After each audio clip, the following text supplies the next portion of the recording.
Votre invité ce matin, Sonia Mabrouk à 8h13, est députée de Paris et ministre déléguée chargée des Transports. Bienvenue sur Europe 1 et bonjour Clément Beaune. Bonjour Sonia Mabrouk. La 10e journée de contestation contre la réforme des retraites hier a été moins importante en termes de mobilisation que la précédente, même si ça reste conséquent. Quel signe y voyez-vous? Est-ce que vous diriez qu'il y a un essoufflement? Il y a eu effectivement moins de monde que dans d'autres journées de mobilisation, par rapport à la semaine dernière par exemple. Il y a eu des taux de grève, dans le secteur des transports en particulier, qui ont été plus faibles que dans la plupart des journées de mobilisation précédentes. Je respecte néanmoins ces mobilisations. Et il y a eu, depuis plusieurs semaines, des mobilisations importantes, soit par les manifestations, soit par la grève. Et donc, loin de moi l'idée de dire que ça n'est rien du tout. Et qu'il n'y aurait pas des sujets, les retraites, et d'ailleurs sans doute d'autres sujets de préoccupation qui s'expriment à travers ce mouvement social. Mais ce n'est pas question. Est-ce que vous observez une décélération, un essoufflement, voire une résignation? Je ne sais pas l'interpréter. Pour être honnête, ce n'est pas à moi d'être le porte-parole de l'intersyndicale ou du mouvement, mais il y a eu effectivement moins de mobilisation. Comme ministre des Transports, en charge de faire fonctionner aussi nos transports publics, je me réjouis qu'il y ait moins de perturbations pour les usagers. C'est normal, et pour nos services publics. Et je crois qu'il faut, hier comme aujourd'hui, entendre un certain nombre de messages qui ont été portés encore hier. Alors justement, Elisabeth Borne a invité l'intersyndicale à Matignon, début de semaine prochaine. Laurent Berger a indiqué, Clément Beaune, qu'il n'y était pas opposé, il va y aller, mais l'intersyndicale attend de savoir qu'il s'agit bien de discuter de la réforme des retraites, du recul de l'âge de départ, n'est-ce pas? Vous le confirmez ce matin? La Première ministre précisera l'ordre du jour de cette réunion, qui aura lieu, je crois, en début de semaine prochaine. D'abord, c'est jamais une mauvaise idée, c'est même toujours une bonne idée d'avoir un dialogue. Il était temps. Mais on ne va pas refaire tout le film ou tout le match. Il y a eu un certain nombre de concertations menées par le biais du travail, par la Première ministre. Non mais c'est important quand même dans notre démocratie, on perd un peu des repères, qu'on le dise. Il y a eu ensuite un temps parlementaire, qui est un temps différent. Clément Beaune, les grilles de l'Élysée étaient fermées. Il y a eu une fin de non-recevoir encore hier par le porte-parole du gouvernement, Olivier Véran, attendez, à la proposition de médiation de Laurent Berger. On parle de choses différentes, c'est la question de la médiation.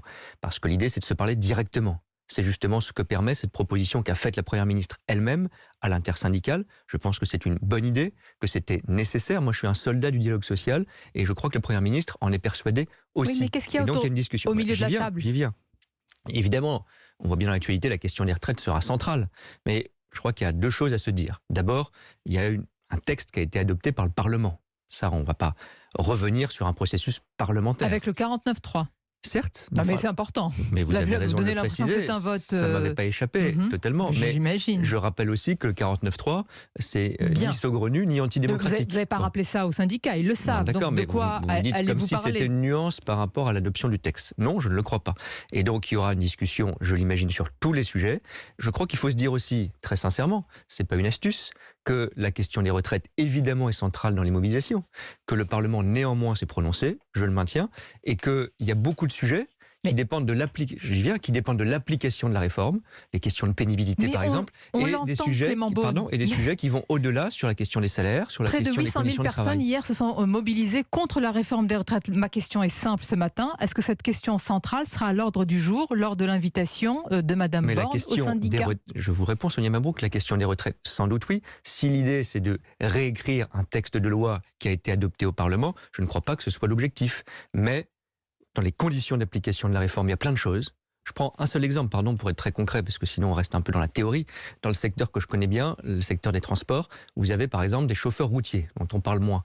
Ils ont les règles générales qui s'appliquent à eux. Mais ils ont aussi des conditions de pénibilité qui sont prises en compte. Même chose pour les dockers, qui dans certains cas leur permettent de partir un peu plus tôt. Il y a des discussions de branches, il y a des modalités d'application par décret de la réforme des retraites qui doivent être discutées. Donc ce que je veux dire, c'est que la loi, elle pose un cadre. Ce cadre, il a été voté par le Parlement. C'est pas avec un 49.3. Mais oui, avec un 49.3, Sonia Mabrouk, mais c'est le Parlement quand même. Donc, et c'est la Constitution quand même. Pas de réécriture, pas de pause. Mais alors, attendez, pardon. Quel sera l'objet, il y a plein de choses. Il y a plein de choses sur la différenciation, sur l'application des règles qui peuvent être discutées. Oui, mais et encore une fois, il y a plein de choses au-delà de la question des retraites qui doivent aussi être discutées. C'est le recul de l'âge de départ légal. Donc, est-ce qu'il sera mis sur la table, ce sujet, ou est-ce que c'est non? Sur ce sujet, circuler, il n'y a rien à voir, c'est terminé.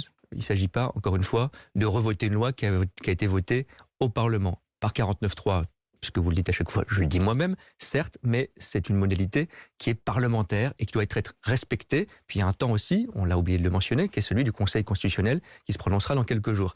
Ensuite, encore une fois, c'est pas blanc ou noir. Mais vous donnez l'impression que vous attendez en fait l'avis du Conseil constitutionnel et que vous gagnez du temps. Donc c'est une diversion ou une vraie porte de sortie de crise la semaine prochaine? Il n'y a pas de dialogue, il y a désormais un dialogue, c'est en aucun cas une diversion. Attendez, le dialogue, voyons ce qu'il en sera au début de semaine prochaine. L'invitation a été faite hier, tous les syndicats n'ont pas encore répondu, les choses se discuteront en début de semaine prochaine, avec un ordre du jour qui sera très large. Et d'ailleurs, j'ai entendu la CFDT elle-même dire on veut parler retraite et travail, ce qui montre bien que, y compris dans les mobilisations, il y a beaucoup de sujets qui sont emporté avec cette contestation parfois. Et je le dis, la question des retraites, elle ne se résume pas à la question du texte de loi 64 ans. Mais il y a plein de modalités d'application. Ça sera au centre de la table aussi. Vous dites d'ailleurs retraite et mais je ne veux pas qu'il y ait d'ambiguïté. L'idée n'est pas d'avoir un deuxième débat parlementaire autour d'une table de la Première ministre. Ce ne serait pas respectueux non plus de nos procédures démocratiques. Mais il y a plein de sujets qui peuvent être évoqués. Vous parlez de respect des procédures démocratiques. Là, je vous oppose, pas moi-même, mais d'autres qui disent, mais justement, vous avez été d'une brutalité, entre guillemets, qui a fait du mal à la démocratie, ce que disent vos opposants. Moi, je suis extrêmement respectueux, je l'ai encore dit au début, j'aurais pu vous dire la mobilisation, circuler, il n'y a plus rien à voir, a diminué, etc. Ce n'est pas du tout mon point de vue. Mais il faut que tout le monde soit respectueux. Qui ne l'est pas aujourd'hui? Et je pense par exemple qu'à chaque fois, il y a eu beaucoup de respect, beaucoup de responsabilité de la part des responsables syndicaux, de la part de Laurent Berger, même de la part de Philippe Martinez, qui est sur une ligne parfois plus dure. Je le dis, ils ont fait en sorte, dans le choix des mots, dans le choix des mobilisations, dans l'encadrement des actions, qu'on ait dans notre pays une démocratie sociale qui soit vivante. Donc vous saluez ce matin la responsabilité de Laurent Berger, qui, il est vrai, hier, en proposant la médiation, on voit que c'est un homme de dialogue je ouvert. Chacun de ces mots. Je salue la responsabilité de Laurent Berger et des responsables syndicaux depuis le début de cette mobilisation, et je leur rends même hommage. Je vais un cran plus loin, parce que je pense, et ça n'est pas là non plus la diplomatie mal placée, que c'était pas facile et que c'était indispensable. Là où d'autres responsables politiques, Jean-Luc Mélenchon, soyons très clairs. Oui, enfin. Alors, vous écoutez, c'est devenu l'ennemi public numéro 1, politique mais si numéro 1. On peut prendre d'autres responsables de la France insoumise. Non, c'est pas ce que je veux. C'est qu'est-ce que vous pensez? C'est pas qu'ils ont jeté de l'huile sur le feu, c'est qu'ils ont jeté des jerrycans d'essence sur un incendie, tout le temps. À l'Assemblée nationale. La France insoumise a jeté des jerrycans d'essence. Mais bien sûr, au sens figuré du terme et du débat.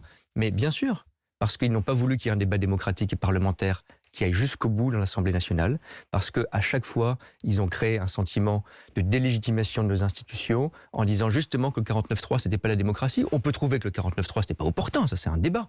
En revanche, dire que ça n'est pas démocratique, dire que le président de la République, c'est Caligula, c'est des mots de Mathilde Panot dans l'hémicycle de l'Assemblée nationale, dire que le président de la République est un forcené. Pardon, mais on ne peut pas dire ça dans le débat public. Surtout dans un pays, comme beaucoup de pays européens, où en ce moment il y a des difficultés sociales et de la tension. Ceux qui seront responsables ou comptables du chaos, pour vous, c'est la France insoumise et Jean-Luc Mélenchon. Ce n'est pas le président de la République? Il n'a pas une part de responsabilité dans une situation qui est en train quand même de s'installer, s'enquister? C'est vous qui venez de parler de chaos. De quoi parle-t-on? Les images de chaos, notamment... Dans la réforme des retraites et dans le débat qu'il y a eu, évidemment, nous portons cette réforme. Elle a créé des débats, elle a créé des mobilisations sociales, et je le redis, elles ont été responsables.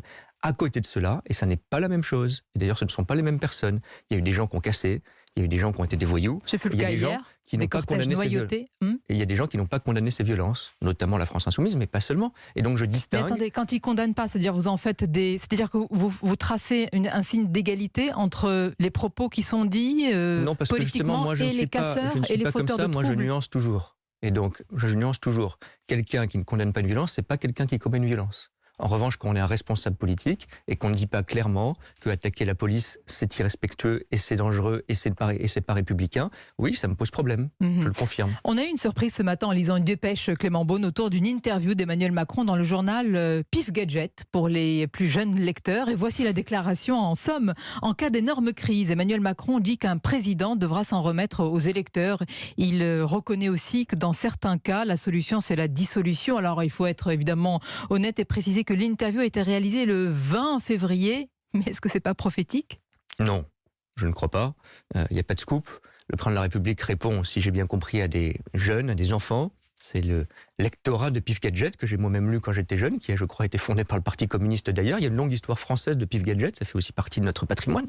Et donc le président a répondu, il ne faut pas surinterpréter à des questions générales sur l'actualité certes, mais sur le fonctionnement de nos institutions, Bien, avec de la pédagogie. L'actualité, c'est une nouvelle journée de mobilisation le 6 avril et d'ores et déjà, elle a été annoncée. On a vu hier des images de manifestants, de cheminots, plus précisément grévistes, qui ont occupé les voies de la gare de Lyon, des scènes qui sont peut-être amenées à se répéter. Est-ce que le retour à la normale dans les transports, il est toujours pas à l'ordre du jour? Il y a encore, à l'heure où on parle, un certain nombre de perturbations, mais beaucoup moins qu'hier et beaucoup moins que ces dernières semaines, tant mieux. Je prends 2 exemples très concrets pour parler clair. À la RATP, en Ile-de-France et à Paris, il y a aujourd'hui un trafic qui est normal, sauf sur une ligne de RER qui est la ligne A, mais il y a des perturbations très limitées, un trafic qui est globalement normal. À la SNCF, aujourd'hui, ça va beaucoup mieux qu'hier et ça va beaucoup mieux que ces dernières semaines. C'est pas encore parfait, et je sais que pour des gens qui ont un train annulé, ça reste galère. Il y a 3 TER sur 4, il y a 4 TGV sur 5, donc on a des niveaux de perturbation qui ne sont pas très élevés, et la perspective pour les tout prochains jours, on ajustera à chaque fois, je suis prudent, c'est que les perturbations vont plutôt reculer d'ici la fin de la semaine notamment. Avec une date, ou en tout cas un horizon, celui des vacances de printemps. Elle démarre pour certains le 8 avril. Vous allez de nouveau demander, Clément Beaune, à sanctuariser les congés. Est-ce que vous y travaillez en amont? On va discuter, et je le demande absolument. Et d'ailleurs, j'ai noté que même au cœur de la mobilisation, quand il y avait les vacances d'hiver dans les 3 zones il y a quelques semaines, les organisations syndicales, notamment la SNCF, avaient elles-mêmes souhaiter qu'il n'y ait pas de perturbation pendant cette période. Je crois que là aussi, c'est de la responsabilité, du respect.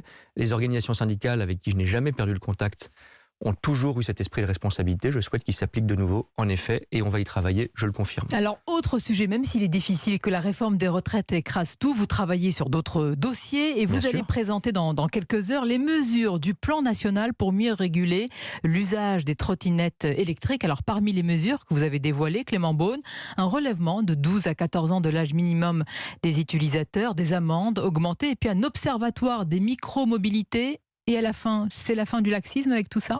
Oui, c'est important, mais ce qu'il faut simplement, c'est passer à un vrai mode de transport. Ça peut faire sourire, les trottinettes aujourd'hui, c'est 1/3 des Français qui en ont déjà utilisé.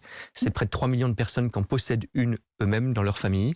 C'est 100 000 trajets par jour sur les trottinettes en libre service. C'est combien d'accidents? Dans plus de 200 000 villes françaises. C'était l'an dernier 25 à peu près accidents mortels, c'est sérieux. Et donc comme tout mode de transport, c'est le cas du scooter, c'est le cas du vélo qu'on fait il y a plusieurs années, l'arrivée dans nos villes, parfois dans nos campagnes, il faut réguler, il faut organiser les choses et il faut sanctionner les mauvais comportements. Mais moi je suis étonnée, il y a une mesure qui paraît être quand même de bon sens puisque c'est un mode de transport, vous l'avez vous-même dit, et que vous parlez d'accidentologie quand même importante. Le casque obligatoire, il n'est pas dans vos mesures?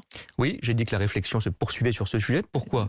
D'abord, ça devrait être tranché plus vite, non? Non, c'est pour éviter quand même... je l'assume, parce que quand vous mettez le casque obligatoire pour les trottinettes, il faut le mettre de manière obligatoire pour les vélos aussi. Ce sont des millions d'usages. Vous voyez que nos forces de l'ordre sont mobilisées sur beaucoup de choses. Contrôler cela, c'est très difficile. Et par ailleurs, il faut aussi encourager le développement de ces modes de transport parce que c'est aussi un enjeu écologique. Et quand on regarde finement... Et en quoi rendre obligatoire le casque empêcherait de développer ce mode de transport? Et parce que vous prenez par exemple un vélo, une trottinette en libre service, je ne veux pas rentrer dans le détail, mais c'est la vie pratique.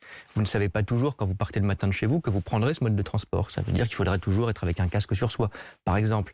Mais ça veut dire en tout cas que si on est cohérent, si on le fait pour la trottinette, on le fait pour le vélo. Et donc c'est une autre affaire et c'est plus compliqué. Je n'ai pas fermé la porte parce que je vais vous dire, moi j'ai été bouleversé par les témoignages de familles. Je ne vais pas dévoiler nos entretiens, mais j'ai reçu des familles qui ont vécu des accidents et parfois perdu un enfant, qui m'ont dit qu'il fallait aller plus loin. On prend des mesures, on ira peut-être plus loin plus tard, avec justement cet observatoire. C'est pas un machin ou un bidule, c'est pour savoir quelles sont les causes exactes de l'accidentologie. Je prends juste un exemple très concret. Quand vous relevez l'âge de 12 ans à 14 ans, vous dites aussi aux jeunes, ça n'est pas un jouet, ça n'est pas un jeu. Vous dites aux parents, faites attention, c'est sérieux. Parce que le profil... Un scooter, c'est 14 ans. Oui. Aujourd'hui, la trottinette, c'était 12 ans, c'était pas cohérent. Je me demande qui va contrôler tout ça, entre les amendes augmentées et les forces de l'ordre en ce moment. Bonne chance. D'accord, mais enfin d'abord, vous donnez un signal, vous pouvez sanctionner. C'est aussi le rôle des polices municipales dans les villes qui organisent les trottinettes en libre service. Et puis, je le dis aussi parce qu'il y a un débat sur est-ce qu'il faut garder ou pas ces trottinettes en libre service. L'avantage des trottinettes en libre service... Disons par qui il est posé quand même. Parce que, pardon? Je vous en prie. Non, mais l'annonce de votre plan intervient quand même quelques jours avant la consultation organisée par la mairie de Paris, destinée à décider du maintien ou de l'interdiction des trottinettes en libre service là dans la capitale. Comme par hasard. Enfin, ce travail, je le fais depuis l'automne. Opération torpillage de la mairie de Paris, monsieur Clément Beaune. Vous savez, j'ai pas beaucoup de doutes sur l'issue de ce référendum, puisque si vous êtes parisienne, vous avez peut-être vu qu'il y avait zéro information, il y a un bureau de vote par arrondissement, et je crois que les arguments ou les campagnes n'ont pas pu vraiment s'exprimer, honnêtement. Bon. Et puis moi, je regrette que sur des sujets comme ça, on soit binaire, et donc c'est justement pour ça que je propose des mesures de régulation, pas que pour Paris, hein.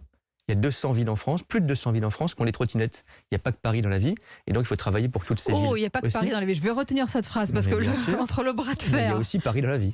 Oui, mais entre Anne Hidalgo et tous ceux dans la Macronie qui lorgnent sur la mairie de Paris, dont vous, c'est quand même un feuilleton avec plusieurs chapitres. Hein, la guerre sur les poubelles, pas tout, on est la sûr. bataille sur les trottinettes.